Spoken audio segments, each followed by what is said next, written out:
So বন্ধুরা আসলে যদি বাজেট বিবেচনায় কোনো স্মার্টফোন হয়ে থাকে তাহলে সবসময় আমি কিন্তু পোকোকে প্রিফার করে থাকবো। আদারওয়াইজ এটাও বলতে পারেন যে বাজেট অনুযায়ী যদি কোনো স্মার্টফোন হতে হয় তাহলে তাকে অবশ্যই পোকো M6 প্লাস এর মতন হতে হবে, কারণ এই স্মার্টফোনটি কিন্তু থাকছে আপনার মাথা নষ্ট ফিচার। এবার একটু কথা বলা যাক স্মার্টফোনটির শিরোনাম নিয়ে। তো থাকছে কিন্তু 120 হার্জের মতন ফাস্ট রিফ্রেশ রেট, 108 মেগাপিক্সেল আপনার স্যামসাং এর HM6 ক্যামেরা সেন্সর উইথ একটি স্ন্যাপড্রাগনের আপনার অ্যাক্সেলারেটেড এডিশনের প্রসেসর। তার সাথে কিন্তু স্মার্টফোনের পেছনে আরো পেয়ে যাবেন গ্লাস ব্যাগ। তো ছোট জিনিসে ঘাবড়ে গেলে আরো তো রয়েছে ফাস্ট চার্জিং, Xiaomi HyperOS, আর এই সব কিছুই পেয়ে যাবেন আন্ডার 15K। হ্যাঁ, আন্ডার 15,000-এর মধ্যেই পেয়ে যাবেন। তবে তাই বলে টাকা 15,000 নিয়ে আবার বাজারের দিকে দৌড় দিয়েন না, এটা এখনো আপনার অন পেপার টেস্ট। তাই চলুন এই ভিডিওতে সম্পূর্ণ এই স্মার্টফোনের ইনভেস্টিগেশন করা যায়। অন্যথায় এটাও বলা যাক স্মার্টফোনটিকে আসলে নামের নাকি কামেরও। ফার্স্ট অফ অল আপনি অবশ্যই পোকোর বক্সটি দেখতে পাচ্ছেন, সেই হলুদ কালারের বক্স এবং নিচে থাকছে স্মার্টফোনটি ব্র্যান্ডিং। লিড ওপেন করার সাথে সাথে প্রথমে ছোট একটি কার্ডবোর্ড বক্স পেয়ে যাবেন আপনারা। সেখানে সাধারণত যা থাকে আগে একটি সিম ইজেক্টর টুল, দেন কিছু ডকুমেন্টেশন, দেন একটি ট্রান্সপারেন্ট টিপিইউ কেস, দেন রয়েছে আমাদের সেই কাঙ্ক্ষিত স্মার্টফোনটি। তবে এই স্মার্টফোনটি ফার্স্ট লুক কিন্তু ও মাই গড বলতে পারেন। ওভারঅল ফার্স্ট লুকটা কিন্তু খুব বেশি প্রিমিয়ামও লাগছে এবং এই স্মার্টফোনের ব্যাকের ক্যামেরার ডিজাইনটা বলতে পারেন অনেকটা Redmi Note 13 এর মতো। দেন আদার স্পেসিফিকেশন মিন্স বক্স কন্টেন্ট নিয়ে বলে এখানে রয়েছে একটা অ্যাডাপ্টার, মিন্স এটা একটা টাচ 3 ওয়াটের ফাস্ট চার্জিং অ্যাডাপ্টার। দেন রয়েছে একটি type A to type C data cable. That's it box content হিসেবে এই ছিল। এবার কথা বলি স্মার্টফোনের ডিজাইনের ব্যাপারে। তবে তার আগে আরেকটি কথা অবশ্যই বলে দেওয়া যাক, আপনারা যারা আমাদের চ্যানেলে নতুন রয়েছে means online take pro Bangla চ্যানেলে যারা নতুন রয়েছে তারা অবশ্যই প্লিজ আমাদের চ্যানেলটি সাবস্ক্রাইব করে হয়ে যাবেন, এই চ্যানেলে ফ্যামিলি মেম্বার। দেন পাশে থাকা বেল আইকনটি অল করে দিবেন। আর ভিডিওটি ভালো লাগলে তো অবশ্যই একটি লাইক দিবেন আর বন্ধুদের মাঝে অবশ্যই শেয়ার করতে ভুলবেন না। আর আপনার মূল্যবান মন্তব্যটি কমেন্টেও জানাতে ভুলবেন না। ফার্স্ট অফ অল যদি স্মার্টফোনটির আমি ডিজাইন নিয়ে কথা বলি তাহলে স্মার্টফোনটি ব্যাকিং কিন্তু আপনি ডিউল টোল ডিজাইন পেয়ে যাবেন। তো ভালো লাগার বিষয় এই যে ব্যাক প্যানেল যেটা রয়েছে সেখানে কিন্তু আপনার গ্লাস ব্যবহার করেছে এবার, আর যেটা ফ্রেম রয়েছে সেটা কিন্তু আপনার পলিকার্বনের ফ্রেম। এই স্মার্টফোনটি আপনারা বাজারে তিনটি কালার ভ্যারিয়েন্টে अवेलेबल পাবেন। First of all is lavender এবং সেকেন্ডটা হচ্ছে আপনার আই সিলভার এবং থার্ডটা হচ্ছে কিন্তু আপনার গ্রেফাইট ব্ল্যাক। ফার্স্ট অফ অল যদি ডিজাইনের দিকে আমি প্লাস পয়েন্ট বের করুন তাহলে আমি অবশ্যই বলবো সেটা গ্লাস ব্যাকটা, কারণ অন দিস বাজেটের অন্য তেমন কোনো স্মার্টফোন না যে আপনাকে গ্লাস অফার করে থাকে। কথা যদি আমি ইনহ্যান্ড ফিল নিয়ে কথা বলি, যেহেতু স্মার্টফোনটি ব্যাকে আপনার গ্লাস ব্যবহার করা হচ্ছে তাই স্মার্টফোনটি প্রথমত একটা প্রিমিয়াম লুক আপনি পেয়ে যাবেন। যেহেতু স্মার্টফোনটি থিকনেস করা হয়েছে আপনার 8.3 মিলিমিটার এবং ওজন করা হয়েছে 205 গ্রাম, তাহলে বলবো যে ওয়েট ডিস্ট্রিবিউশন এখানে মোটামুটি ভালোই বলবো আমি।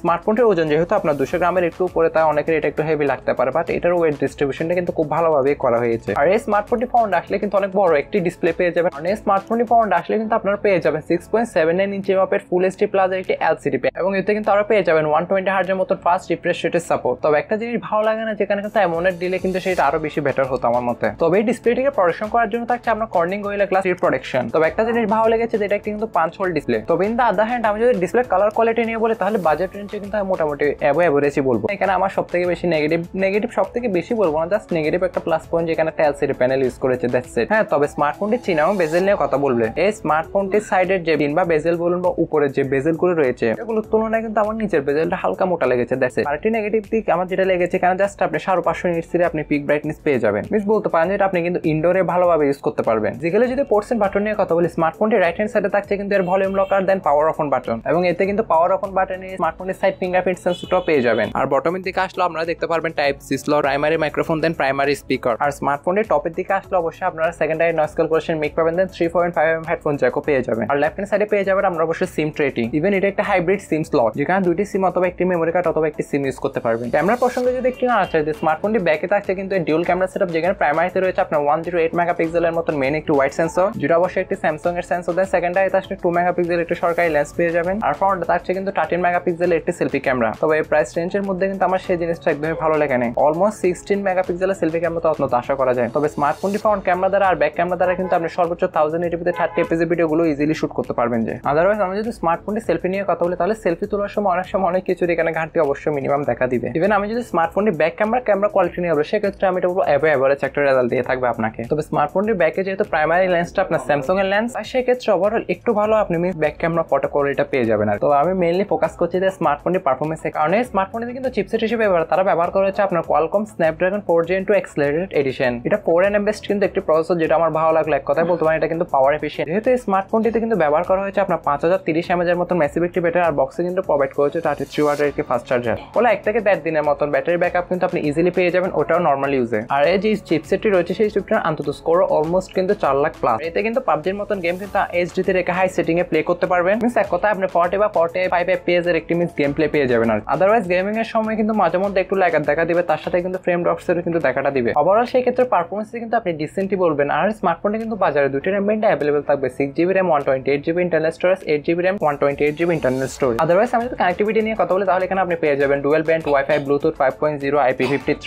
আদারওয়াইজ যদি আমি স্মার্টফোনের ওএস নিয়ে কথা বলি তাহলে স্মার্টফোনটি কিন্তু আপনার out of the box Android 14 এর সাথেই আসবে। তো যার ব্যাকএন্ডে আপনি রান করতে যাচ্ছেন কিন্তু হাইপার ওএস, তার সাথে কিন্তু এটা আপনি 2 বছরের ওএস আপডেট এবং 4 বছরের কিন্তু সিকিউরিটি আপডেটটাও পেয়ে যাবেন। তবে একটা জিনিস ভালো লাগলো, হাইপার ওএসটা কিন্তু আপনি বলতে পারেন যে এটা কিন্তু খুবই লাইট ওয়েট একটা ইউআই। প্রাইসিং এর ব্যাপারে বললে স্মার্টফোনের যে বেস ভ্যারিয়েন্ট রয়েছে ওটার প্রাইস কিন্তু আপনার ইন্ডিয়ান মার্কেটে রাখা হয়েছে 11,999 রুপি, আর যেটা আপার ভ্যারিয়েন্ট রয়েছে সেটা প্রাইস রাখা হয়েছে কিন্তু 13,499 রুপি। বাংলাদেশের ব্যাপারে বললে মিন্স বাংলাদেশের মার্কেটে বললে এটা কিন্তু আগস্ট বা সেপ্টেম্বর দিয়ে কিন্তু এটা অবশ্যই আমরা বাংলাদেশে অ্যাভেলেবেল দেখতে পাবো। তবে এটা বেস ভ্যারিয়েন্টের প্রাইস রাখা হতে পারে আপনার 20 থেকে 25,000 টাকার কাছাকাছি। তো আমি মনে করি না যে এত টাকা দিয়ে মিন্স এরকম একটা স্মার্টফোন নিতে হবে, বাকিটা আপনাদের ইচ্ছা আর কি। তো এবার দেখারই পারা যে স্মার্টফোনটি বাংলাদেশে অফিসিয়াল ভাবে লঞ্চ হয় নাকি আনঅফিসিয়াল ভাবে। বন্ধুরা ভিডিওটি সবারই ভালো লেগেছে, দেখা হচ্ছে নতুন কোন একটি ভিডিওতে। ততক্ষণ বন্ধুরা সবাই ভালো থাকবেন, সুস্থ থাকবেন, টেক কেয়ার, আল্লাহ হাফেজ, আসসালামু আলাইকুম।